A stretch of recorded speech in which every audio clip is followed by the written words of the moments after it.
કૃપા અવાજ સંભળાય છે? કૃપા, મોનિકા?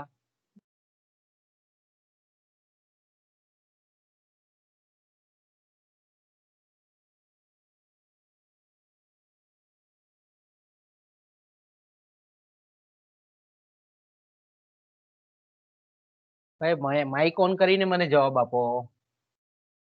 અવાજ કમ્પ્લીટ સંભળાય છે એમ કહું? સર. ઓકે, બસ.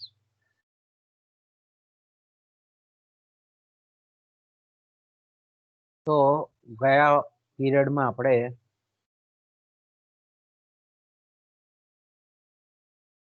માંગ આગાહી વિશે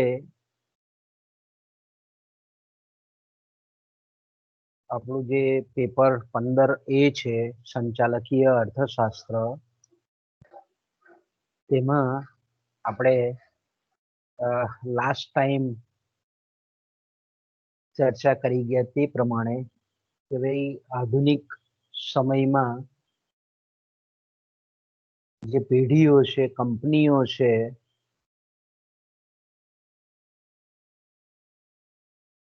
એ કંપનીઓએ પોતાના ઉત્પાદન અને જે કંઈ પણ વેચાણ અંગેના જે નિર્ણયો લેવાના હોય છે, એ નિર્ણયકરણની પ્રક્રિયા માટે માંગની આગાહી, કે જેને આપણે ડિમાન્ડ ફોરકાસ્ટિંગ કહીએ છીએ, એ ખૂબ જ અગત્યનું મહત્વનું પરિબળ છે.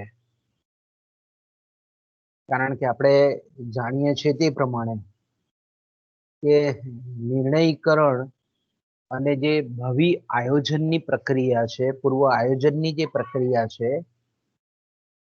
તેનો સંબંધ આપણે જાણીએ છીએ તે પ્રમાણે કે ભવિષ્યની સાથે છે, ભાવિ સાથે છે, ફ્યુચર સાથે છે. અને ખાસ કરીને આપણે એમ કહીએ કે સંચાલકના લગભગ તમામ જે નિર્ણયો છે, એ ભવિષ્યના અનુમાનો પર આધારિત હોય છે.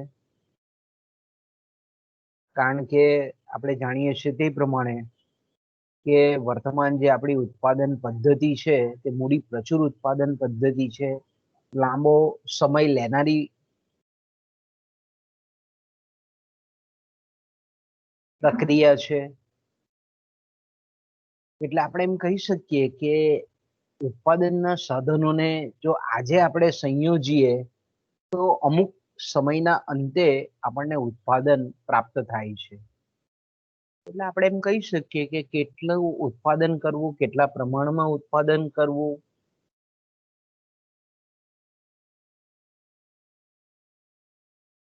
એ નક્કી કરતી વખતે આપણે એમ કહીએ કે વસ્તુની ભવિષ્યમાં કેટલી માંગ રહેશે તેનો અંદાજ, વૈજ્ઞાનિક અંદાજ, સાયન્ટિફિક અંદાજ આપણે કાઢવો પડે છે.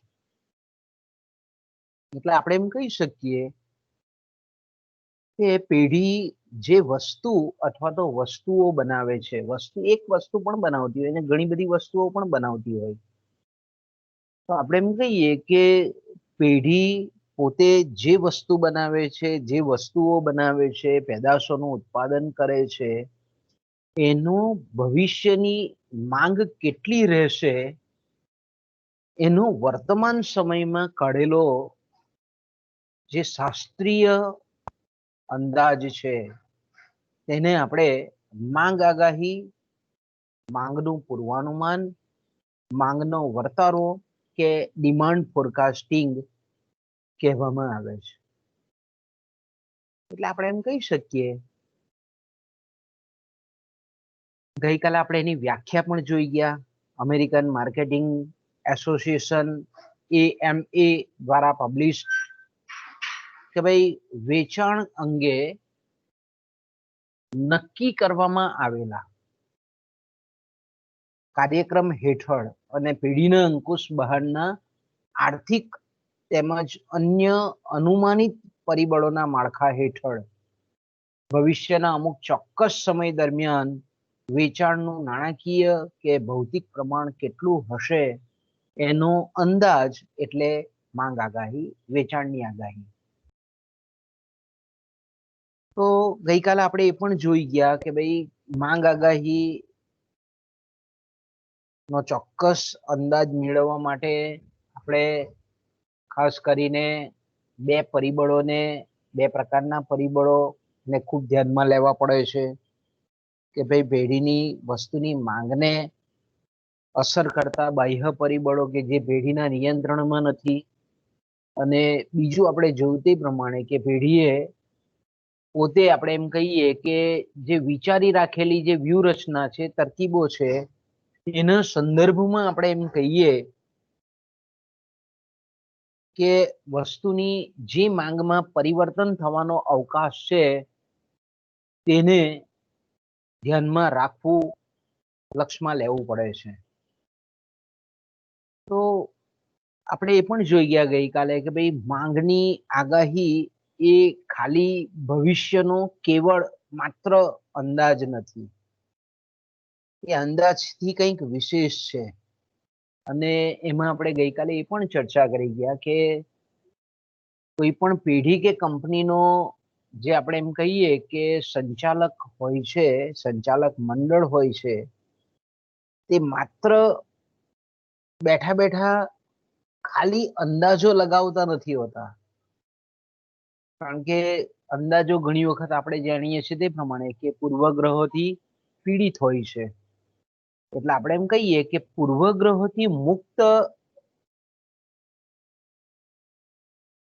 એવો આપણે એમ કહીએ કે એટલે આત્મલક્ષીપણાથી મુક્ત એવો શાસ્ત્રીય કે વૈજ્ઞાનિક અભ્યાસના અંતે આગાહી કરવામાં આવે છે.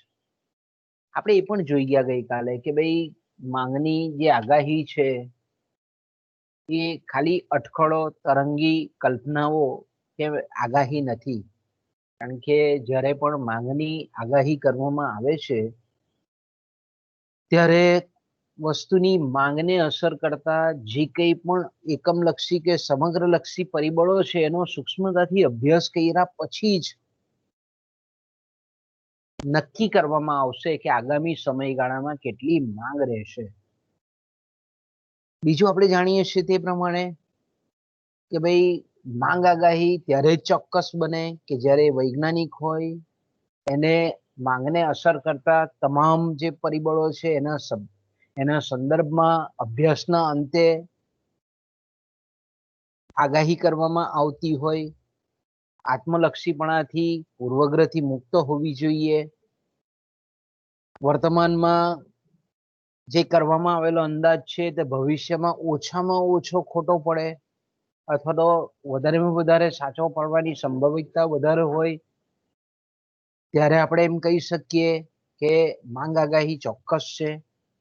અને જ્યારે પણ આપણે એમ કહીએ કે માંગ આગાહી કરવામાં આવે છે, ચોક્કસતા લાવવી હોય સંચાલકોએ, તો ખાસ કરીને ગણિત અને અર્થશાસ્ત્રીય, આંકડાશાસ્ત્રીય અને કોમ્પ્યુટરના જે આ શાસ્ત્રો પર આધારિત જે એપ્લિકેશનો છે, સોફ્ટવેરો છે, એનો ઉપયોગ કરી અને પછી માંગ અંગેનો ચોક્કસ અંદાજ, અને એમાં આપણે જાણીએ છીએ તે પ્રમાણે કે અલગ અલગ સ્તરની જે કંઈ પણ આંકડાકીય અર્થ વિષયક માહિતી, ઉત્પાદનને લગતી માહિતી છે, એનો પણ અહીંયા ઉપયોગ કરી અને પછી આગાહી કરવામાં આવે છે. તો આપણે એમ કહીએ કે એમાં ચોક્કસતા એ વધારે હોય છે. બીજું આપણે એની ઉપયોગિતા પણ ગઈકાલે જોઈ ગયા કે ભાઈ માંગ આગાહીની ઉપયોગિતા એ સર્વપ્રથમ ઉત્પાદન અંગેના જ્યારે નિર્ણયો લેવાના હોય ત્યારે, કારણ કે માંગનો અંદાજ બહુ ચોક્કસ મેળવવો પડે, કારણ કે ઉત્પાદન જો વધી જાય તો પણ નુકસાન કરતા છે, અતિશય ઘટી જાય તો નફાની તકો જાય છે. બીજું આપણે એ પણ જોઈ ગયા કે ભાઈ માંગનો અંદાજ મેળવી અને ઉત્પાદન અંગેનું આયોજન જ્યારે કરે છે ત્યારે કેટલા સાધનો, કેટલા પ્રમાણમાં ઉત્પાદનના સાધનોની આવશ્યકતા છે, કેટલો કાચો માલનો સ્ટોક રાખવો, અર્ધ તૈયાર વસ્તુઓનો સ્ટોક રાખવો, ક્યારે કેટલું ધિરાણ લેવું, આ બધી બાબતોની પણ સમજ એ માંગના ચોક્કસ અંદાજ પરથી જ આપણે મેળવી શકીએ છીએ, સંચાલકો મેળવે છે. એ જ રીતે આપણે જોયું તે પ્રમાણે કે વિદેશી કંપનીનો સહયોગ લેવાનો હોય કે વિદેશી મદદ લેવાની હોય ત્યારે આપણે જાણીએ છીએ કે પ્રોજેક્ટની આર્થિક ક્ષમતા ધ્યાનમાં લેવામાં આવે છે અને આર્થિક જે ક્ષમતા છે પ્રોજેક્ટની પેઢીની એનું આધાર ખાસ કરીને આપણે જાણીએ છીએ તે પ્રમાણે કે જે વસ્તુ છે, પેદાશ છે, એના બજાર પર નિર્ધારિત હોય છે. તો ત્યાં પણ આપણે એમ કહીએ કે માંગ આગાહી ખૂબ ઉપયોગી પુરવાર થાય છે. બીજું આપણે જાણીએ છીએ તે પ્રમાણે કે પેઢીની અંકુશ હેઠળના જે પરિબળો છે એમાં કંઈક પરિવર્તનો કરવું હોય કે ભાઈ વસ્તુની કિંમતમાં વધારો ઘટાડો કરવો હોય, વસ્તુની ગુણવત્તામાં ફેરફાર કરવો હોય કે જાહેરાત ખર્ચ, વેચાણ ખર્ચ કે વિજ્ઞાપન ખર્ચમાં ફેરફાર કરવો હોય, તો આવી જે નિર્ણયકરણની પ્રક્રિયા છે તેમાં પણ મેં કીધું તેમ કે માંગ આગાહી ખૂબ જ ઉપયોગી પુરવાર થાય છે. તો એ ઉપયોગિતા પણ આપણે લાસ્ટ પીરિયડમાં જોઈ ગયા કે આજે આપણો જે ખાસ કરીને જે ચર્ચાનો ટોપિક છે એ છે માંગ આગાહી કરતી વખતે લક્ષ્યમાં રાખવાના પરિબળો, એટલે કયા કયા પરિબળોને ધ્યાનમાં રાખી અને મેં કીધું તેમ કે ખાસ કરીને માંગ આગાહી કરવી જોઈએ. બરાબર, કયા કયા પરિબળો એવા છે કે એને ધ્યાનમાં રાખીને આપણે એમ કહીએ કે માંગનો અંદાજ પ્રાપ્ત કરવો જોઈએ. તો સામાન્ય રીતે આપણે એમ કહીએ કે પહેલી જે બાબત છે અગત્યની કે માંગ આગાહી કરતી વખતે પહેલા તો આપણે કહીએ કે માંગ આગાહી નો ઉદ્દેશ કયો છે. સામાન્ય રીતે જો આપણે ચર્ચા કરીએ તો કે ભાઈ હેતુ શું છે, તો કે ઘણી વખત આપણે એમ કહીએ કે જ્યારે પણ માંગ આગાહી કરવામાં આવતી હોય છે ત્યારે સંચાલકો જો આપણે એમ કહીએ કે દ્વિધામાં હોય, કોઈક એમના મનમાં કોઈક અસ્પષ્ટતા જો ચાલતી હોય તો તેવા સંજોગોમાં આપણે એમ કહીએ કે માંગ આગાહી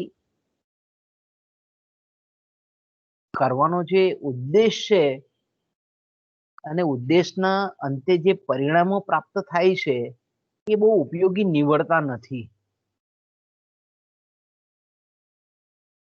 એટલે પહેલા તો આપણે એમ કહેવું પડે કે ભાઈ એક તો પહેલા તો એનો હેતુ સ્પષ્ટ હોવો જોઈએ કે ભાઈ શેના માટે આપણે એમ કહીએ કે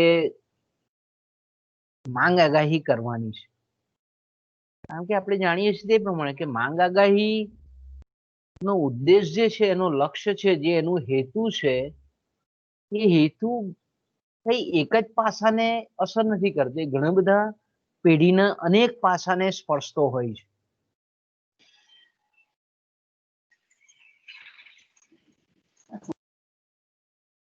કારણ કે આપણે જાણીએ છીએ તે પ્રમાણે કે માંગ આગાહીનો જે વિસ્તાર છે, વ્યાપ છે, તેનો આધાર જો આપણે જોઈએ તો મુખ્યત્વે માંગ આગાહીના ઉદ્દેશ પર એ રહેલો છે. માંગ આગાહી કરવાનો ઉદ્દેશ વસ્તુની માંગનું પ્રમાણ કેટલું રહેશે, ધારો કે વસ્તુ પેઢી જે વસ્તુ બનાવે છે એની ભાવ સપાટી કેવી રહેશે, એમાં વધારો થવાનો અવકાશ છે કે ઘટાડો કરવાનો અવકાશ છે, પેઢી જે વસ્તુ બનાવે છે એની માંગનું માળખું કયું છે,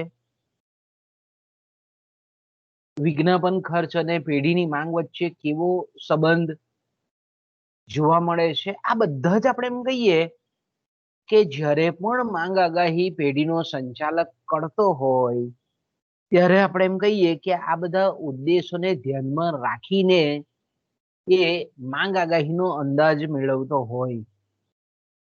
તો તેવા સંજોગોમાં આપણે એમ કહીએ કે કોઈ પણ સંચાલક જ્યારે પણ માંગ આગાહી કરતો હોય ત્યારે આપણે એમ કહીએ કે આવી કોઈ પણ એના મગજમાં સંશય, શંકા, અસ્પષ્ટતા, દ્વિધા એ નહીં હોવી જોઈએ. મુક્ત મને ચોક્કસ લક્ષ્યાંકને ધ્યાનમાં રાખી અને એ માંગ આગાહી કરતો હોવો જોઈએ. જ્યારે પણ માંગ આગાહી કરવામાં આવતી હોય ત્યારે ખાસ કરીને મેં કીધું તેમ કે સમયગાળા અંગે પણ સ્પષ્ટ હોવો જોઈએ. સંચાલક મંડળ કે ભાઈ માંગ આગાહી કરતા એટલે કે પદ્ધતિ, એની માંગ આગાહીની પદ્ધતિ જે પસંદ કરવાની પ્રક્રિયા છે, એ પસંદ કરવાની પદ્ધતિ પસંદ કરવાની પ્રક્રિયા પહેલા માંગ આગાહી કેટલા સમયગાળા માટેની કરવાની છે. કારણ કે આપણે જાણીએ છીએ તે પ્રમાણે કે માંગ આગાહી નો ખાસ કરીને આપણે એમ કહીએ કે વિશ્વસનીયતાનો જે આધાર છે તે મુખ્યત્વે આપણે એમ કહીએ કે એના સમયગાળા પર છે. કારણ કે સામાન્ય રીતે આપણે એમ કહીએ કે જો ટૂંકા ગાળા માટેની માંગ આગાહી કરવાની હોય તો સ્વાભાવિક છે કે ભાઈ 1 વર્ષ સુધીનો જે સમયગાળો છે, 1 વર્ષ કે 1 વર્ષ કરતા ઓછા સમયગાળાની જે છે તેને એમાં આવરી લેવામાં આવે છે. જ્યારે લાંબા ગાળાની માંગ આગાહી છે તો આપણે એમ કહીએ કે 10 વર્ષ, 15 વર્ષ, 20 વર્ષ ના ચોક્કસ સમયગાળાને આવરી લેવામાં આવતી હોય છે. ઘણી વખત આપણે જાણીએ છીએ કે સમયનો લાંબો ગાળો સમયનો જેમ લાંબો ગાળો તેમ આપણે એમ કહીએ કે ભવિષ્ય એટલું વધારે અનિશ્ચિત. એટલે આપણે એમ કહીએ કે માંગનું જે પ્રક્ષેપિત જે વલણ છે તે આપણે એમ કહીએ કે અસ્થિર રહે છે.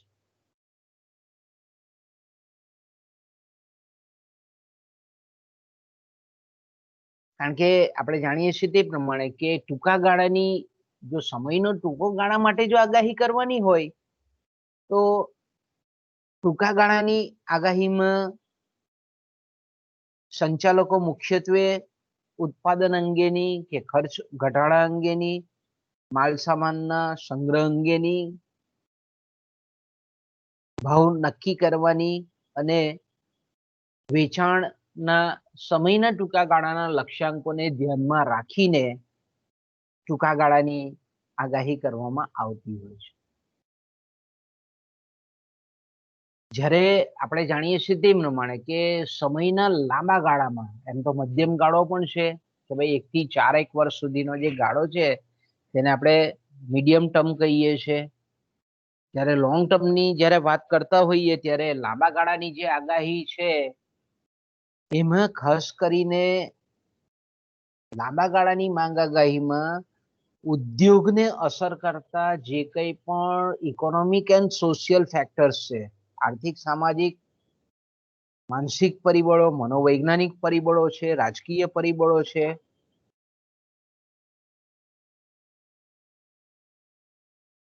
લાંબા ગાળાના સંદર્ભમાં જે મૂડી સાધનો છે એની જરૂરિયાતોના પરિપ્રેક્ષ્યમાં શ્રમ સાધનો, શ્રમ શક્તિ, લેબર ફોર્સ જેને આપણે કહીએ છીએ, આયોજન વગેરે આપણે એમ કહીએ કે બાબતો વિશે સમયના લાંબા ગાળામાં સંચાલકો વિચારતા હોય છે.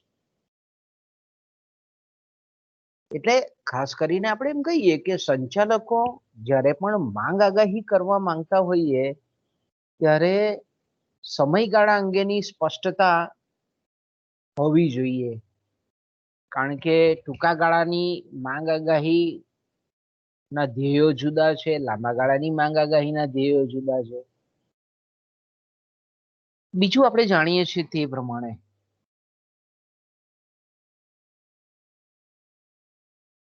કે માંગ આગાહી કરતી વખતે લક્ષ્યમાં રાખવાનું જે ત્રીજું જે પરિબળ છે એ છે માંગ આગાહીની કક્ષા.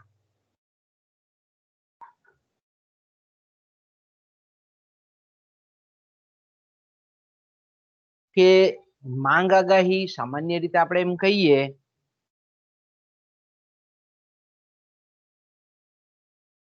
કે સમગ્ર રાષ્ટ્રને ધ્યાનમાં રાખીને કરવાની છે, કે પેઢી જે ઉદ્યોગમાં કામ કરે છે, ઉત્પાદન કરે છે, એના સંદર્ભમાં આપણે એમ કહીએ કે આગાહી કરવાની છે, કે પછી પેઢીના લેવલે કરવાની છે.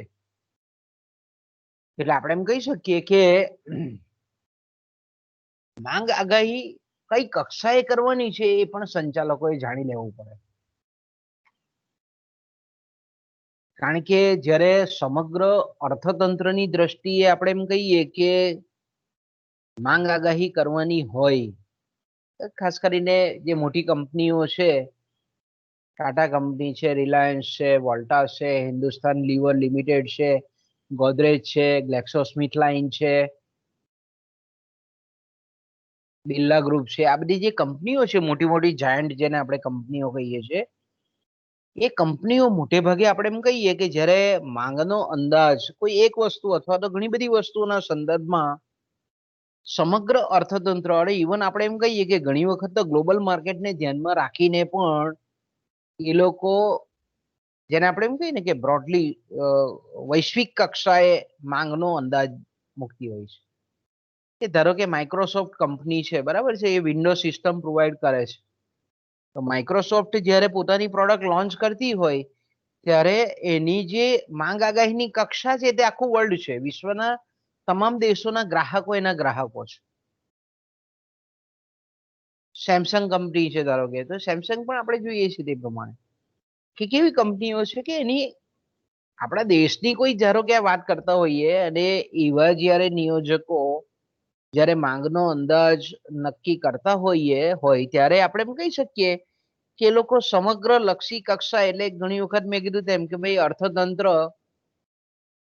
ઘણી વખત આપણે એમ કહીએ કે 2-3 સ્ટેટના સંદર્ભમાં પણ, રાજ્યના સંદર્ભમાં પણ એ લોકો આગાહી કરતા હોય. ઘણી વખત વૈશ્વિક લેવલે પણ મેં કીધું તેમ કે આગાહી કરતા હોય.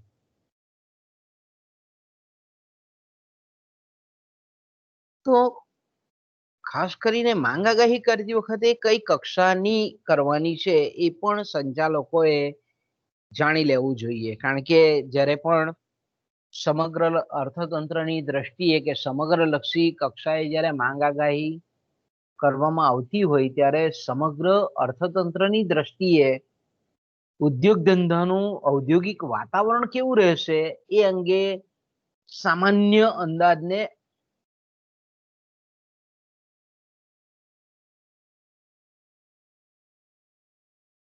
અર્થતંત્રની કક્ષાએ એને આપણે માંગ આગાહી કહીએ છીએ. સમગ્ર ઓલ ઓવર કેવી પરિસ્થિતિ રહેશે ઉદ્યોગ ધંધાની, મંદીમય રહેશે, તેજીમય રહેશે, સરકારની નીતિ છે તે કેવી રહેશે. કારણ કે મોટે ભાગે આપણે એમ કહીએ કે જ્યારે અર્થતંત્ર કક્ષાએ માંગનો અંદાજ પ્રાપ્ત કરવામાં આવતો હોય ત્યારે સરકારની નીતિઓ છે, આર્થિક નીતિઓ છે, સરકારની રાજકોષીય નીતિ છે, સરકારની નાણાકીય નીતિ છે, સરકારના જે પંચવર્ષીય યોજનાઓ છે, આ બધાનો આપણે અભ્યાસ કરવો પડે છે.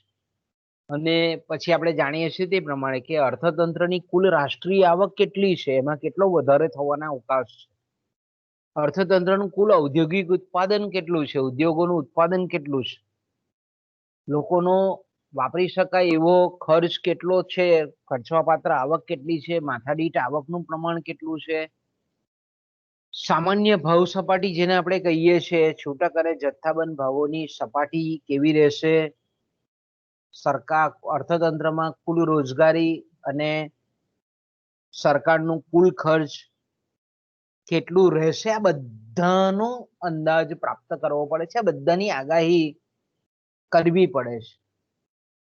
અને પછી આપણે એમ કહીએ કે વર્તમાન સંજોગોમાં આપણે એમ કહીએ કે પરિસ્થિતિ કેવી પ્રવર્તે છે એને આધારે ભવિષ્યના વલણોનો તાગ મેળવવો પડે છે કે ભાઈ આપણે જે વસ્તુઓ બનાવીએ છીએ એ ભારતના માર્કેટમાં આટલી ચાલશે, આટલું ઉત્પાદન કરીએ તો વાંધો નહીં. પણ મેં કીધું ને કે આવું બધા જ આ ફેક્ટરો જે છે ને આપણે સમગ્ર લક્ષી પરિમાણો કહીએ છીએ, એનો અભ્યાસ કરી અને પછી આપણે એમ કહીએ કે માંગનો અંદાજ મેળવવામાં આવે છે.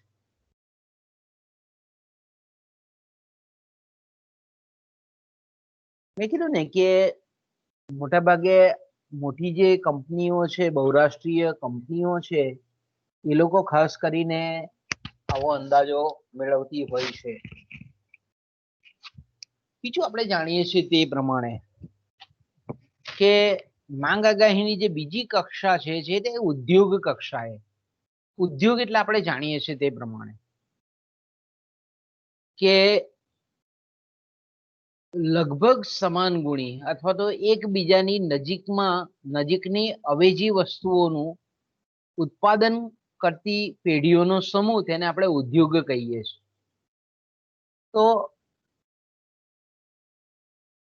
સંચાલકો જે છે જે ઉદ્યોગના, કારણ કે કાપડ ઉદ્યોગ છે, કાગળ ઉદ્યોગ છે, સિમેન્ટ ઉદ્યોગ છે, સ્ટીલ ઉદ્યોગ છે, અલગ અલગ ઉદ્યોગ છે અને અલગ અલગ ઉદ્યોગમાં કાર્યરત અલગ અલગ પેઢીઓ હોય છે. તો અહીંયા આપણે જાણીએ છીએ તે પ્રમાણે કે પેઢી જે ઉદ્યોગમાં કામ કરે છે એ ઉદ્યોગના કુલ વેચાણ અંગેનો અંદાજ મેળવવાનો હોય છે કે ભાઈ લાસ્ટ યર આ ઉદ્યોગનું ડેવલપમેન્ટ કેવું હતું, કેટલું ઉત્પાદન હતું, કેટલી રોજગારી હતી, કેટલું મૂડીરોકાણ હતું, કેટલું વિદેશી મૂડીરોકાણ હતું, સરકારની આ ઉદ્યોગ પ્રત્યેની નીતિ કેવી હતી, ભૂતકાળના જે કંઈ પણ નીતિ વિષયક પગલાઓ છે એની જે તે ઉદ્યોગ પર, એના વેચાણ પર કેવી અસર હતી, આ બધી બાબતો તૈયાર કરવામાં આવે છે.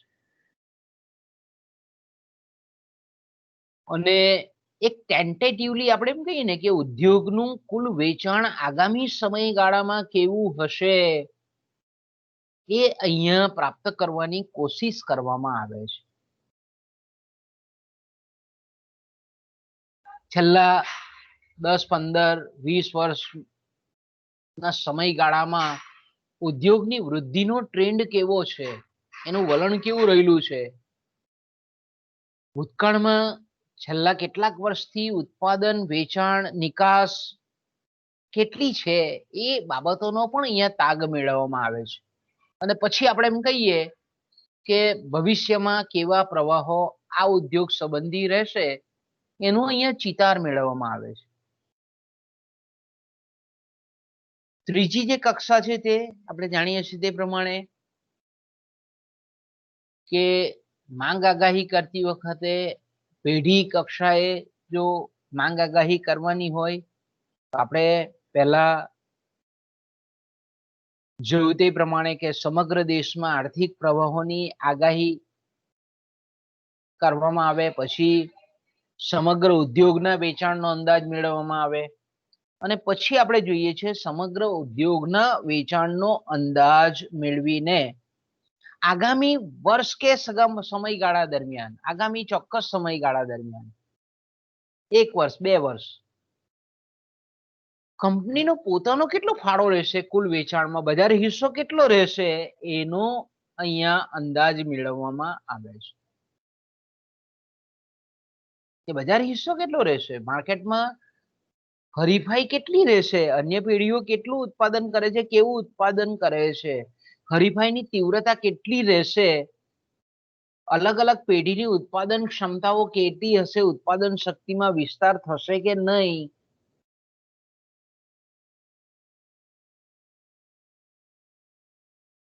પેઢીની ઇમેજ માર્કેટમાં કેવી છે, વસ્તુ લાવે છે, વેચે છે, ઉત્પાદન કરે છે, ખરીદનારો વર્ગ સહજતાથી સ્વીકારી લે છે.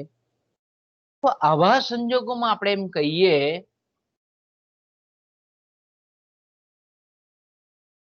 કે ખાસ કરીને આવા જે પરિબળો છે, હરીફાઈની તીવ્રતા છે, પેઢીની ઉત્પાદન ક્ષમતા છે, પેઢીની પ્રતિષ્ઠા વગેરે પરિબળોની વર્તમાન સ્થિતિ અને ભવિષ્યમાં ફેરફાર થવાનો કેટલો અવકાશ છે તે સંબંધી આપણે એમ કહીએ કે નોંધ લેવી પડે છે. અને પછી આપણે એમ કહીએ કે પેઢી કક્ષાએ માંગનો અંદાજ મેળવવામાં આવે છે.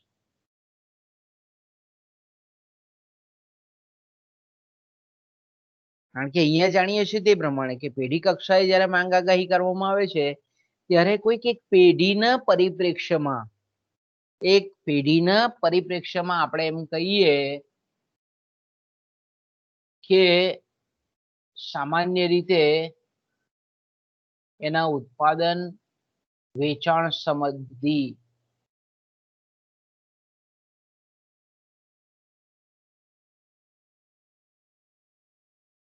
નિર્ણયો લેવા માટે આગાહી કરવામાં આવે છે પેઢી કક્ષાએ.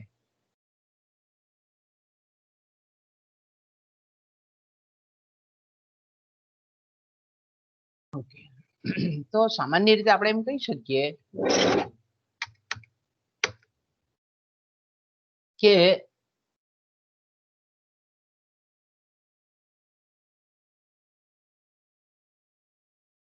સંચાલકીય અર્થશાસ્ત્રની જ્યારે આપણે પર્ટિક્યુલર વાત કરીએ છીએ ત્યારે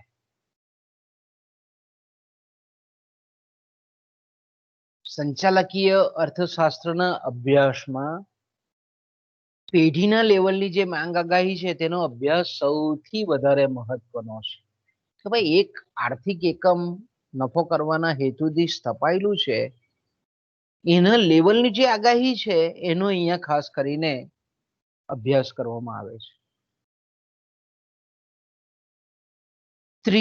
ચોથી જે બાબત છે કે ભાઈ જ્યારે પણ માંગ આગાહી કરવામાં આવતી હોય ત્યારે ખાસ કરીને આપણે જાણીએ છીએ તે પ્રમાણે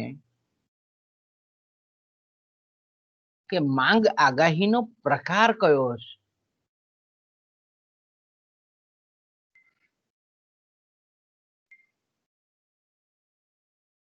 તો કે સામાન્ય રીતે આપણે એમ કહીએ કે માંગ આગાહીના પ્રકારમાં ખાસ કરીને આપણે જાણીએ છીએ તે પ્રમાણે કે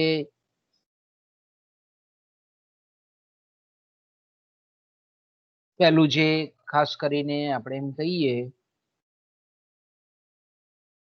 કે જેને આપણે નિષ્ક્રિય આગાહી અને સક્રિય આગાહી કહીએ છીએ પછીથી આવે છે આપણા ટોપિકમાં, જેને આપણે પેસિવ ડિમાન્ડ ફોરકાસ્ટિંગ કહીએ છીએ અને જેને આપણે એક્ટિવ ડિમાન્ડ ફોરકાસ્ટિંગ કહીએ છીએ.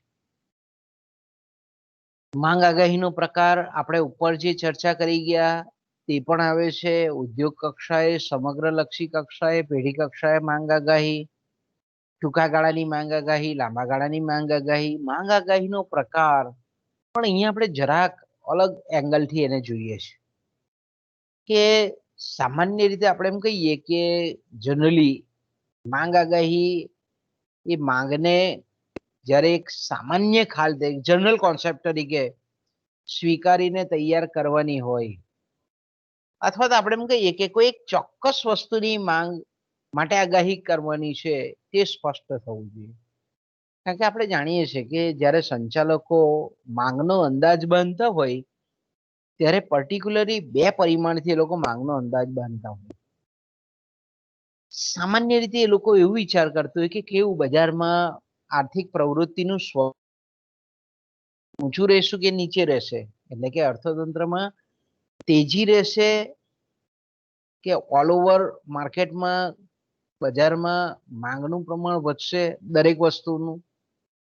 અને પછી એવું વિચારે કે આપણે જે વસ્તુ બનાવીએ છીએ એની કેવું રહેશે, એનું માર્કેટ કેવું રહેશે, વેચાઈ જશે ઉત્પાદન, એમાં કઈ મંદી બંદી તો આવી નહીં જાય, એના ભાવ ટકી રહેશે કે કેમ. તો જ્યારે આપણે એમ કહીએ કે ઓલ ઓવર જ્યારે તમામ ઉદ્યોગ ધંધાની સામાન્ય માંગની પરિસ્થિતિને આધારે જ્યારે આપણે એમ કહીએ કે ફોરકાસ્ટિંગ કરવામાં આવતું હોય તો તેને આપણે જનરલ ફોરકાસ્ટિંગ કે સામાન્ય આગાહી કહેવામાં આવે છે. પણ જ્યારે મેં કીધું તેમ કે ભાઈ એક પોતે જે વસ્તુ બનાવે છે એની ચોક્કસ વસ્તુના સંદર્ભમાં જ્યારે આપણે એમ કહીએ કે કેટલી માંગ રહેશે એનું જ્યારે પૂર્વાનુમાન કરવામાં આવતું હોય તો એને આપણે ચોક્કસ સ્વરૂપની સ્પેસિફિક ફોરકાસ્ટિંગ કહીએ છીએ.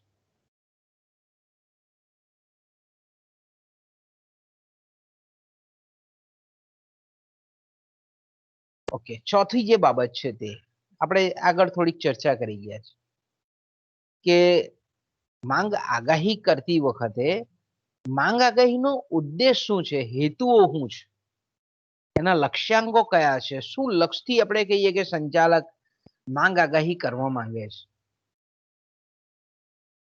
આપણે આગળ મેં કીધું તેમ ચર્ચા કરી ગયા તે પ્રમાણે કે માંગ આગાહી કરવા પાછળનો એનો હેતુ શું છે, ધ્યેય શું છે.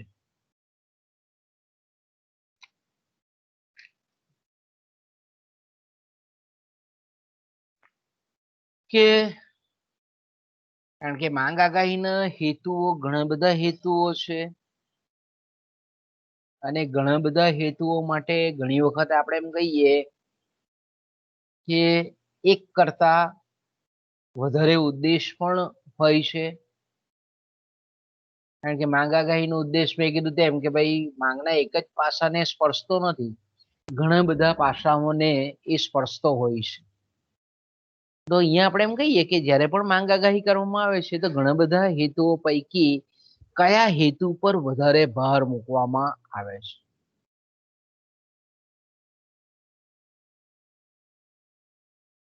કારણ કે આપણે જાણીએ છીએ તે પ્રમાણે, કારણ કે માંગ આગાહી નો જે ઉદ્દેશ છે કે ભાઈ વસ્તુની માંગનું પ્રમાણ આગામી સમયગાળામાં કેટલું રહેશે, માંગને અસર કરતા પરિબળોનું પ્રમાણ કેવું હશે, વસ્તુ જે બનાવે છે પેઢી જે પેદાશનું ઉત્પાદન કરે છે એના ભાવોના વલણો કેવા હશે, અન્ય હરીફ કંપનીઓ નું સ્ટેન્ડ કેવું હશે, તીવ્રતા હરીફાઈની કેવી હશે, સરકારની નીતિઓ કેવી હશે અને એના પરિપ્રેક્ષ્યમાં પોતાનો બજાર હિસ્સો કેટલો રહેશે, પોતાનું વેચાણ કેટલું રહેશે, પોતાનો નફો ભૂતકાળના વર્ષમાં આગામી સમયગાળામાં ટકી રહેશે કે કેમ, આવા ઘણા બધા હેતુઓ છે. તો ઘણા બધા હેતુઓ પૈકી કયા કયા હેતુ માટે માંગ આગાહી કરવાની છે એ બહુ કોઈ જાતની એમાં દ્વિધા નહીં હોવી જોઈએ, શંકા નહીં હોવી જોઈએ. આપણે એમ કઈ ગડમથલ નહીં હોવું જોઈએ, સ્પષ્ટ હોવું જોઈએ. હેતુ એકદમ માંગ આગાહી કરવા પાછળનો પેઢીનો કયા હેતુને ધ્યાનમાં રાખી અને આ આગાહી કરવા માંગે છે એ બહુ સ્પષ્ટ હોવું જોઈએ. પાંચમી જે બાબત છે કે માંગ આગાહી જ્યારે કરવામાં આવતી હોય ત્યારે કઈ વસ્તુ માટે માંગ આગાહી કરવાની છે, કઈ વસ્તુ માટે માંગની આગાહી કરવાની છે, તે પણ ખૂબ અગત્યની બાબત છે. કારણ કે વસ્તુના સામાન્ય રીતે જ્યારે આપણે વિચાર કરતા હોઈએ છીએ આગાહીના દ્રષ્ટિકોણથી, તો જેને આપણે નવી વસ્તુ કહીએ છીએ તે એને જૂની વસ્તુ કે ભાઈ બજારમાં ઓલરેડી ચાલતી હોય. નવી વસ્તુ એવી વસ્તુ એટલે એવી વસ્તુ કે અત્યાર સુધીમાં માર્કેટમાં એ આવી નથી, તદ્દન નવી પેદાશ. તો હવે આપણે એમ કહીએ કે ભાઈ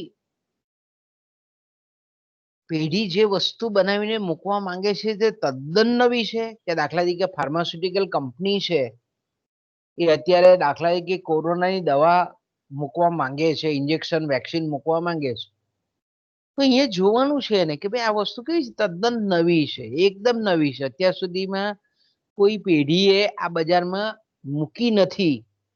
કોઈ એવો મોબાઈલ હોય કે કોઈ પ્રોજેક્ટર હોય, કોઈ ફ્રીજ હોય, કોઈ એ ટાઈપનું આપણે એમ કહીએ ને કે ભાઈ કોઈક એવી વસ્તુ, કોઈ એન્ટિક મશીન હોય એવું અત્યાર સુધીમાં બજારમાં નથી. તો માંગ આગાહી જ્યારે કરવાની હોય ત્યારે આવી વસ્તુના પરિપ્રેક્ષ્યમાં કરવાની છે કે ઓલરેડી પહેલેથી વેચાઈ છે એના સંદર્ભમાં કરવાની છે, કે ભાઈ જે વસ્તુનું વેચાણ ઘણા વખતથી ચાલતું હોય કે ધારો કે બિસ્કિટ છે તો કે ભાઈ બિસ્કિટ છે તો બિસ્કિટ ઘણા બધા માર્કેટમાં વેચાતા હોય, તો આ તદ્દન નવી વસ્તુ ના કહેવાય, ઓલરેડી વસ્તુ છે જ, નવી વસ્તુ નથી, જૂની જ છે. જૂનામાં કોઈ ગુણવત્તા ચેન્જ કરીને નવું મૂકે તેને તદ્દન નવી નહીં કહેવાય. પણ અત્યાર સુધીમાં વસ્તુ આવી નથી પહેલી વખત મૂકવાની છે, કે દાખલા તરીકે હાઇડ્રોજન થી ચાલતી કાર, સોલર એનર્જી થી ચાલતી કાર છે, તો આ બધી કેવી વસ્તુ તો તદ્દન નવી કહેવાય, કે ભાઈ માર્કેટમાં નવી વસ્તુ આવે છે. તો એની આપણે એમ કહીએ કે જ્યારે નવી પેદાશ હોય તો એની માંગ આગાહી કરવા માટેની પદ્ધતિ એ જૂની વસ્તુની માંગ આગાહી કરવાની પદ્ધતિ કરતા અલગ હોય છે, જુદી હોય છે, જુદી હોય છે. એ આપણે છે જ, પછીથી આપણે આના પછીનો ટોપિક આપણે એ જ ભણવાનો છે કે માંગ આગાહીની જે પદ્ધતિઓ છે, નવી પેદાશોની માંગ આગાહી કઈ રીતે કરી શકાય છે, પરીક્ષાની દ્રષ્ટિએ પણ ખૂબ અગત્યનો પ્રશ્ન છે. એટલે ટૂંકમાં આપણે અહીંયા જો આ મુદ્દાના પરિપ્રેક્ષ્યમાં કહીએ છીએ તો વસ્તુ તદ્દન નવી છે કે ઓલરેડી જૂની વસ્તુ છે, ચાલુ વસ્તુ છે, કરંટ ગુડ્સ છે, તેના સંદર્ભમાં આપણે એમ કહીએ કે અલગ અલગ પદ્ધતિનો ઉપયોગ કરવો પડે છે. એટલે સંચાલકોના મગજમાં આ બહુ ક્લિયર હોવી જોઈએ કે ભાઈ આપણે જે લોન્ચ કરીએ છીએ વસ્તુ અને જે ઉત્પાદન કરવા માંગીએ છીએ એ તદ્દન ન્યૂ પ્રોડક્ટ છે કે ઓલ્ડ છે, એ ધ્યાનમાં રાખીને પછી એણે આગાહી કરવાની છે. પછી આવે છે છઠ્ઠું જે લક્ષ્યમાં રાખવાનું જે પરિબળ છે તે, કે ભાઈ માંગ આગાહી જે વસ્તુ માટે કરવાની છે એ વસ્તુનો ઉપયોગ કેવો છે, એનો યુઝ કેવો છે. તો સામાન્ય રીતે આપણે વસ્તુઓના પ્રકારમાં એના ઉપયોગિતાના આધારે 3 વિભાગોમાં વર્ગીકરણ કરીએ છીએ. એક તો જેને આપણે પ્રોડ્યુસર્સ ગુડ્સ કહીએ છીએ, ઉત્પાદકીય વસ્તુ કહીએ છીએ, બીજું કન્ઝ્યુમર ગુડ્સ કહીએ છીએ, અને ત્રીજું જેને આપણે સેવા કહીએ છીએ. તો કોઈ વસ્તુ ઉત્પાદકીય વસ્તુ છે, કોઈ મશીન છે તો એને આપણે ઉત્પાદકીય વસ્તુ કહીએ છીએ. ઉપભોગ વસ્તુ તો કે ભાઈ કાપડ છે, ફ્રીજ છે, ટીવી છે, બિસ્કિટ છે, આ વપરાશીય વસ્તુ છે. અને કોઈ દાખલા તરીકે સેવા છે, જે દાખલા તરીકે વીમા કંપની છે, ઇન્સ્યોરન્સ કંપની છે, કોઈ કુરિયર સર્વિસ આપતી કંપની છે, કોઈક ટીચિંગ કરાવતી કંપની છે, બાયજુસ વાળી બીવાયજી બાયજુસ છે, ઘણા બધા કોચિંગ સેન્ટરો છે, સર્વિસ સેવા આપતી કંપની, એમેઝોન છે, બધી સર્વિસ સેક્ટર. તો અહીંયા જે વસ્તુ આપણે એમ કહીએ કે પેઢી જે વસ્તુ અંગેનો અંદાજ માંગ આગાહી પ્રાપ્ત કરવા માંગતી હોય એનો ઉપયોગ કેવો છે. કારણ કે વસ્તુના પ્રકાર પ્રમાણે આપણે એમ કહીએ એના ઉપયોગના પ્રકારના આધારે આગાહીનું સ્વરૂપ પણ એનું અલગ અલગ આપણને જોવા મળે છે, જુદું જુદું હોય, કારણ કે એના નિર્ણાયકો અલગ અલગ હોય છે. એના નિર્ણાયકો અલગ અલગ હોય છે. એટલે આપણે જાણીએ છીએ કે ભાઈ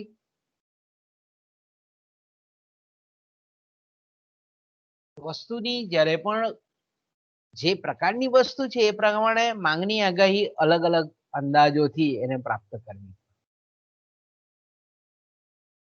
કે ધારો કે મેડિકલ ના વીમાની કંપની હોય તો એ જાણે કે ભાઈ અત્યારે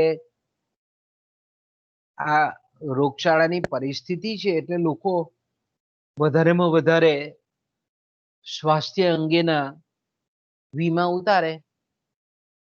સર્વિસ સેક્ટર છે, એ જોઈ કે ભાઈ આપણે જે વસ્તુ આપણે જે પ્રોડક્ટ લોન્ચ કરીએ છીએ એ કયા પ્રકારમાં આવે છે, એનો ઉપયોગ કયો છે, એના આધારે પછી આપણે એમ કહીએ કે માંગ આગાહી કરવામાં આવે.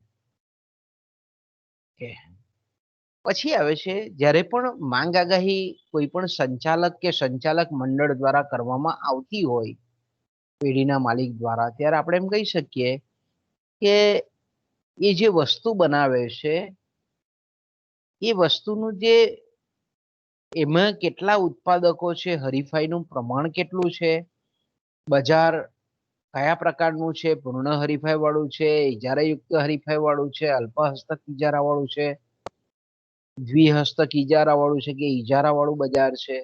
પેઢી જે વસ્તુ બજારમાં મૂકવા માંગે છે એનું બજાર માળખું કેવું છે એ પણ ખૂબ જાણી લેવું જરૂરી છે. કારણ કે જો બજારમાં મેં કીધું તેમ કે હરીફાઈનું તત્વ વધારે હોય તો સ્વાભાવિક છે કે ભાઈ જોખમ અને અનિશ્ચિતતાનું તત્વ વધારે હોય. કારણ કે ઉત્પાદન કરે પણ બીજી કોમ્પિટિટર કંપની વર્ષોથી ઉત્પાદન કરતી હોય અને એની હરીફાઈનો જો સામનો કરવાનો હોય તો સ્વાભાવિક છે કે કરેલું ઉત્પાદન પૂરેપૂરું કદાચ ના વેચાય. તો અહીંયા એ પણ જોવાનું છે કે ભાઈ પેઢી પોતે જે વસ્તુ બનાવે છે એના હરીફો કેવા છે, કેટલા વર્ષોથી એ ઉત્પાદન કરે છે, બજાર હિસ્સો એ લોકોનો કેટલો છે, એ લોકોની પ્રોડક્ટ એ કંપનીની પ્રતિષ્ઠા માર્કેટમાં કેવી છે, આ બધું હરીફાઈ શબ્દ આવે એટલે બધા જ એંગલથી એને જોવું પડે. એટલે આપણે એમ કહીએ કે આ જે બજાર માળખાનો અભ્યાસ કર્યા પછી પેઢી જે વસ્તુ બનાવીને મૂકવા માંગે છે એને પ્રોપર અંદાજ પ્રાપ્ત થાય કે ભાઈ આપણે આટલી વસ્તુ મૂકીએ તો આ રીતે આપણને નુકસાન ઓછું જાય, નફો વધારે. એ જ રીતે આપણે એમ કહીએ કે ઘણી વસ્તુ એવી છે કે બહુ ટૂંકા સમયગાળા માટે એ બજારમાં પ્રવર્તમાન હોય પછી તરત જ આપણે એમ કહીએ કે ફેશન બદલાય, લોકોની પસંદગી બદલાય એટલે બદલાઈ જાય, ઘટી જાય એની માંગ. તો આવી જે ફેશનેબલ વસ્તુઓ છે તેમાં ઝડપથી પરિવર્તનો આવતા હોય. તો આવી વસ્તુમાં ખાસ કરીને મેં કીધું તેમ કે જ્યારે પણ માંગની આગાહી કરવાની હોય ત્યારે બહુ ચોક્કસતા રાખવી પડે કે આજે ફેશન આ છે, 3 મહિના પછી પાછી ફેશન બદલાઈ પણ જાય. તો તેવા સંજોગોમાં આપણે એમ કહીએ કે આવી જે એકદમ ફેશનેબલ વસ્તુઓ છે તેની અંદાજ જેનું જ્યારે ઉત્પાદન કરવાનું હોય, તેની માંગ આગાહી કરવાની હોય ત્યારે બહુ કાળજી લેવી પડે, અત્યંત કાળજી લેવી. સંચાલકોએ બજારમાં અન્ય ઉત્પાદકોની પણ નીતિ રીતિ વ્યૂહરચના એ વગેરે તપાસીને પછી આવી વસ્તુઓના સંદર્ભમાં એમણે માંગનો અંદાજ તૈયાર કરવો પડે. 8મું જે પરિબળ છે તે એ છે માંગ આગાહી જ્યારે પણ કરવામાં આવતી હોય ત્યારે માંગ નિર્ણાયક પરિબળો ને ખૂબ ધ્યાનમાં રાખવું પડે. માંગને અસર કરતા જે પરિબળો છે એની જાણકારી પણ સંચાલકોને હોવી જોઈએ કે ભાઈ જે વસ્તુની માંગ આગાહી કરવાની છે તેની માંગના નિર્ણાયક પરિબળો કેવા છે, કયા છે, તેનો સ્પષ્ટ ચિતાર એની પાસે હોવો જોઈએ. કે ભાઈ અત્યારે દાખલા કે કોઈક ઇલેક્ટ્રોનિક્સ વસ્તુ બનાવતી હોય, મોબાઈલ જેવી, કોમ્પ્યુટર જેવી, લેપટોપ જેવી વસ્તુ બનાવતી હોય તો સ્વાભાવિક છે કે અત્યારે જ્યારે આ રોગચાળાની પરિસ્થિતિ છે તો સ્વાભાવિક છે કે આવી વસ્તુની માંગ એ ભૂતકાળના વર્ષો કરતા વર્તમાન સમયમાં વધે. કારણ કે ઓનલાઈન મોડથી જ્યારે ટીચિંગ વ્યવસ્થા ગોઠવાઈ હોય ત્યારે આ બધી વસ્તુની માંગ આપણને વધતી જતી જોવા મળે. તો અહીંયા માંગનું નક્કી કરતું, અસર કરતું પરિબળ કયું છે? તો કે ભાઈ વર્તમાન પરિસ્થિતિ છે. તો માંગને અસર કરતા જેટલા પણ પરિબળો છે આપણે એફઆઈમાં ભણી ગયા છે, વસ્તુની કિંમત છે, ગ્રાહકની આવક છે, અવેજી, પૂરક વસ્તુઓના ભાવો છે, વિજ્ઞાપન ખર્ચ છે, દેખાદેખીની અસર છે, સમગ્ર અર્થતંત્રની પરિસ્થિતિ છે, રાષ્ટ્રીય આવકનું પ્રમાણ છે, રાષ્ટ્રીય આવકની વહેંચણી છે, કુલ વસ્તી છે, વસ્તીની વહેંચણી છે, વેચાણ ખર્ચ છે, એટલા બધા અસંખ્ય પરિબળો છે કોઈ પણ વસ્તુની માંગને અસર કરતા. એ તમામ પરિબળોના પરિપ્રેક્ષ્યમાં કયું પરિબળ વસ્તુની માંગને વધારે અસર કરે છે એને ધ્યાનમાં રાખી અને પછી ઉત્પાદન અંગેના, માંગ અંગેના અંદાજો મેળવવા પડે. બીજું આપણે જાણીએ છીએ તે પ્રમાણે કે વસ્તુના પ્રકાર અનુસાર પણ એના માંગ નિર્ણાયક પરિબળો બદલાઈ જતા હોય છે. કે ભાઈ વપરાશી વસ્તુના ખરીદનારાઓ અલગ છે, એ પણ આપણે જોઈ ગયા માંગના પ્રકારોમાં. ઉત્પાદકીય વસ્તુ ખરીદનારા લોકો પણ અલગ છે. તો આપણે એમ કહીએ કે વસ્તુના પ્રકાર પ્રમાણે માંગને અસર કરતા પરિબળો પણ કેવા હોય છે? પરિવર્તનશીલ હોય છે. અને આ પરિબળોના આપણે એમ કહીએ કે તફાવત અનુસાર જ માંગ આગાહીનું દ્રષ્ટિબિંદુ એ સંચાલકોએ બદલતા રહેવું પડે છે. પછી આપણે આગળનો મુદ્દો છે તે કે ભાઈ જ્યારે પણ માંગ આગાહી કરવામાં આવતી હોય ત્યારે ખાસ કરીને માંગ આગાહીની જે પદ્ધતિ છે એમાંથી કોઈક એક પદ્ધતિ અથવા તો ઘણી વખત એક કરતા વધારે પદ્ધતિની પણ પસંદગી કરવાની હોય છે. તો જ્યારે પણ માંગ આગાહી કરવામાં આવતી હોય ત્યારે ખાસ કરીને યોગ્ય પદ્ધતિની પસંદગી કરવાનું બહુ મહત્વનું કાર્ય હોય છે. કારણ કે વસ્તુની માંગ છે, વસ્તુનો પ્રકાર છે, એને અનુસાર એની કેટલા પ્રમાણમાં માહિતી આપણને ઇઝીલી અવેલેબલ થાય છે એના અનુસાર આંકડાકીય વિશ્લેષણ સરળતાથી ઓછા ખર્ચે ઓછા સમયે થઈ શકે એવું શ્રેષ્ઠ પરિણામ આપતી પદ્ધતિની એમાં પસંદગી કરવી પડે છે. કે ભાઈ વસ્તુનો વાપરનારો વર્ગ કેટલો છે, જો વિશાળ હોય તો કઈ પદ્ધતિની પસંદગી કરવાની, જો અમુક ચોક્કસ પ્રકારના જ વર્ગના જો ગ્રાહકો હોય તો પછી માંગ આગાહીની પદ્ધતિ બદલી નાખવી પડે છે. તદ્દન નવી વસ્તુ હોય તો માંગનો અંદાજો અલગ પદ્ધતિથી મેળવાય છે. જૂની વસ્તુ હોય તો ભૂતકાળના વેચાણના વલણો કેવા છે એના આધારે આપણે એમ કહી શકીએ કે યોગ્ય પદ્ધતિની પસંદગી કરી શકાય. તો ટૂંકમાં આપણે એમ કહીએ કે વસ્તુના પ્રકાર, વસ્તુની માંગ વિશેની ભૂતકાળની જે કંઈ પણ માહિતીઓ છે એના આધારે આપણે એમ કહીએ કે ઓછો ખર્ચ, કરકસરવાળી, ચોક્કસ પરિણામો આપતી માંગ આગાહીની પદ્ધતિ પસંદ કરવી પડે. આપણે આના પછીનો ટોપિક છે માંગ આગાહીની પદ્ધતિઓ, એ પછી જોઈશું ડિટેલમાં તે વખતે. બીજું આપણે એમ કહી શકીએ કે માંગ આગાહી કર્યા પછી જે પ્રાપ્ત કરેલા જે પરિણામો છે, જે રિઝલ્ટ છે, જેને આપણે તારણો કહીએ છીએ, એ જે તારણો છે એનું યોગ્ય અર્થઘટન કરવું પણ બહુ મહત્વનું છે. મેં કીધું ને કે આજે ગણિત શાસ્ત્ર અને આંકડા શાસ્ત્રનો ઉપયોગ કરી અને પછી આપણે એમ કહીએ કે મેથેમેટિકલ સ્વરૂપમાં, ગાણિતિક તારણોના સ્વરૂપમાં આપણને પરિણામો પ્રાપ્ત થાય છે. તો એ પરિણામોનું અર્થઘટન, એનું સ્પષ્ટીકરણ યોગ્ય, એ શું આપણને કહેવા માંગે છે એનું સરળ સાદી ભાષામાં સમજી શકાય, એનું યોગ્ય અર્થઘટન, આર્થિક અર્થઘટન કરી શકાય, એ આધારે આપણે એમ કહીએ સંચાલકોએ નિર્ણયો લેવાના હોય છે. તો આપણે એમ કહી શકીએ કે ઘણા બધા જ્યારે આર્થિક અર્થઘટનો નીકળતા હોય ત્યારે એ તમામ અર્થઘટનોને એક ચોક્કસ ક્રોનોલોજીમાં સરળ સાદી ભાષામાં સમજી શકાય એવા તારણોના સ્વરૂપમાં મૂકી અને પછી એનો અભ્યાસ સંચાલકો કરે અને પછી આપણે એમ કહી શકીએ કે સમયના ટૂંકા ગાળા, મધ્યમ ગાળા કે લાંબા ગાળાના ઉત્પાદન અને વેચાણ અંગેના આયોજન સંચાલકો તૈયાર કરી શકે. એટલે આપણે એમ કહીએ કે માંગ આગાહી જ્યારે કરવામાં આવતી હોય ત્યારે સંચાલકોએ ઘણું બધું ભંડોળ પણ ફાળવવું પડતું હોય છે. અને સામાન્ય રીતે આજે તો આપણે એમ કહી શકીએ છીએ કે જે કંઈ પણ આંકડા છે, ડેટાબેઝ છે, એનું એનાલિસિસ કરીને જે કંઈ પણ તારણો મળે છે તે કેવો હોય છે, સામાન્ય માણસ એને સમજી નહીં શકે. ઘણા સંચાલકો પણ મેં કીધું તેમ કે ઘણા સંચાલકો પોતાના ધંધામાં કાબેલ હોય પણ નિરક્ષર હોય, તો તેવા સંજોગોમાં આપણે એમ કહીએ કે સરળ સાદી ભાષામાં તારણો મુકાવવા જોઈએ. અને છેલ્લું જે પરિબળ છે માંગ આગાહી કરતી વખતે રાખવાનું પરિબળ, ધ્યાનમાં રાખવાનું પરિબળ, એ છે માંગની દરેક આગાહીમાં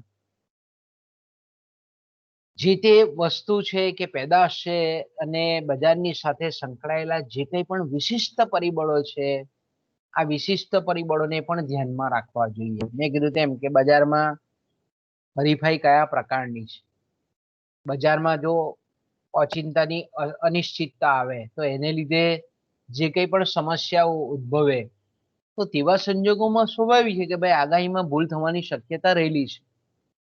અને કેટલાક બજારો આપણે જાણીએ છીએ તે પ્રમાણે કે એમાં સામાજિક પરિબળો પણ બહુ મહત્વના હોય છે. તો સામાજિક પરિબળો છે, તહેવારો છે, રીત રિવાજો છે, પ્રણાલિકાઓ છે, આ પણ કોઈ પણ વસ્તુ કે સેવાની માંગને અસર કરતા પરિબળ છે, બરાબર. કે દાખલા તરીકે ચણિયાચોળી બનાવતી કંપની હોય અત્યારે, બરાબર, તો આપણે જાણીએ છીએ તે પ્રમાણે કે જો રૂટીન પરિસ્થિતિ હોય તો એની માંગ યથાવત રહે, પણ અત્યારે આ વિશિષ્ટ મહામારીની પરિસ્થિતિ છે, તો તેવા સંજોગોમાં સંચાલકે આગાહી કરતી વખતે આ વિશિષ્ટ પરિબળને ધ્યાનમાં લેવું પડે કે ભાઈ આ પરિસ્થિતિમાં સરકાર જ ગરબાનું આયોજન ના કરે એટલે સ્વાભાવિક છે કે ચણિયાચોળીની માંગ ઘટે. તો આવી જે બધી વસ્તુ છે, વિશિષ્ટ પરિબળો જેને આપણે કહીએ છીએ કે ભાઈ બહુ અતિશય અતિવૃષ્ટિ થયેલી હોય તો સ્વાભાવિક છે કે ભાઈ ખેતીને નુકસાન થાય, લીલો દુકાળ થાય. તો તેવા સંજોગોમાં પેસ્ટિસાઇડ્સ બનાવતી કંપની હોય કે ખાતર બનાવતી કંપની હોય કે જંતુનાશકો બનાવતી કંપની હોય તો તે વિશિષ્ટ પરિસ્થિતિને ધ્યાનમાં રાખી અને માંગનો અંદાજ એને તૈયાર કરવો પડતો હોય છે. તો આટલા પરિબળોને ધ્યાનમાં રાખીને જો આપણે એમ કહી શકીએ કે માંગ આગાહી કરવામાં આવે તો તેવા સંજોગોમાં એ આપણે એમ કહીએ કે પેઢીને ઓછામાં ઓછી ખોટ જાય. તો મિત્રો અહીંયાથી આપણે અટકીએ છીએ. આપણે કાલે જોઈશું પાછા. હમણાં એસવાય નો મારો લેક્ચર છે તો અહીંયા અટકીએ આપણે.